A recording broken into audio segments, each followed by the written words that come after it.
This is Professor Home again, and I'm going to go over doing a quick exercise that you're going to have to do in class. And it involves using the convert tool and editing anchor points. And instead of creating objects completely from scratch or completely out of our head, we're actually going to trace over existing objects. Sometimes we'll download things, artwork from the internet, and trace over things to make our own custom artwork. But before we get to the point of actually tracing, I'm going to just focus on editing the path over top of an object so you at least get that experience. Now what we're looking at here, there's a bitmap image, actually a scanned leaf that's in the background. And if you look over here to the layer palette, there's layer 1 is where the bitmap is. That's where these leaves are that we're going to be working on. And they're locked so you don't mess with it right now. And we're going to be working on the trace layer. And notice it's red. That's why when you look over here, the outline of the path is actually red. So we're going to be working with this, and there's instructions right on the sheet that you're going to get in class, and it says use convert tool to convert all anchor points to curve points by dragging out handles, and we already know how to do that. And then it says adjust the position of the anchor points. So you're going to convert everything and then edit them. So I'm going to go through doing this. I'm going to take the convert tool. I'm going to start at the top and work my way around in kind of a clockwise fashion. Now it doesn't have to be perfect when you do it.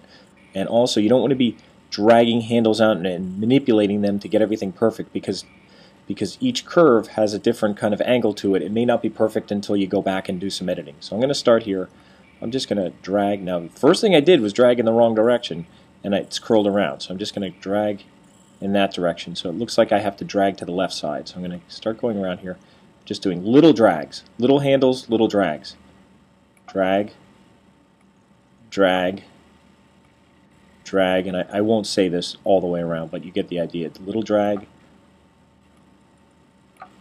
There's even a little one right here, little one here, and I missed it. And if you miss it, just try again. You'll get that little message. And again, you don't have to line it up and be perfect. We'll go back and edit it. But I'm just converting every one of these points to kind of the inner one and the outer one to curves just by pulling out handles. That one I'll leave alone. Let's see. It's hard to see. I'll just make a little kind of S shape there. I'll drag, and I missed the point again, and that's okay. That'll happen. There I flipped around. That'll happen too. So you remember to drag down as you go around. There we go, and a little drag here. And as I go around, I'm just dragging. And again, it doesn't have to be perfect. We'll do some editing right after this. But I want to get all these points converted to curve points. I'm doing that just by doing little drags and pulling out handles. And remember, every handle will act like a seesaw. If I take my direct selection tool, every single anchor point I go to will work like a seesaw. Now, I just happen to start here. I could kind of move this in and pull this handle out just to get that side. Same thing here. Now, instead of pulling this out, because you know if I pull this out, it's only going to go out, I'm going to pull this one in. Now, this takes some work, and I'm not going to edit everything perfectly on here. But basically, this is getting familiar with working with anchor points. You could even move it. I'm going to move this into a better position, and I'm going to kind of rotate it, line things up. Now, I'm not going to get everything perfect, but I'm going to try. And this is where you get familiar with working with the handles a little bit more, how they work.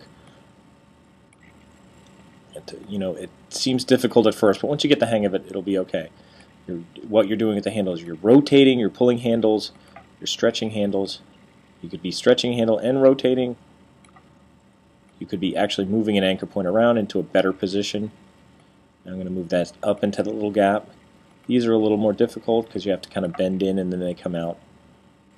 In some cases, they could use an extra anchor point to make them perfect, but I'm going to try and do what I can with just the anchor points that I have.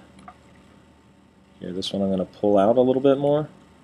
And from what you can see, it is an oak leaf. No one's going to critique my oak leaf that much that it has to be completely perfect. But remember, if you were tracing someone's logo, you would want to be fairly accurate. If someone gave you a logo and it was in JPEG format, low resolution, and you traced it to make a nice clean version, you want to make sure that whatever you traced, nobody could tell that that you had changed everything. So you want to keep everything fairly accurate.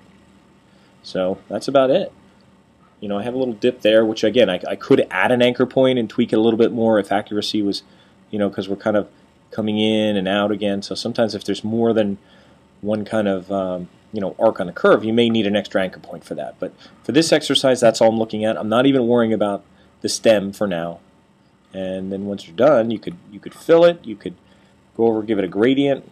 I'm going to give it a radial gradient, and then give it a color. Give it some fall colors. Then I'll highlight the inner part and use the gradient tool and just change it a little bit. Just give it a little kind of burnt orange look. That could almost be a linear gradient, but that's it. Now I'm in my own leaf clip art. If I wanted to do any logo or work with it, I made it just from tracing over a leaf with straight line segments and then just converting everything to curves. So that's an oak leaf.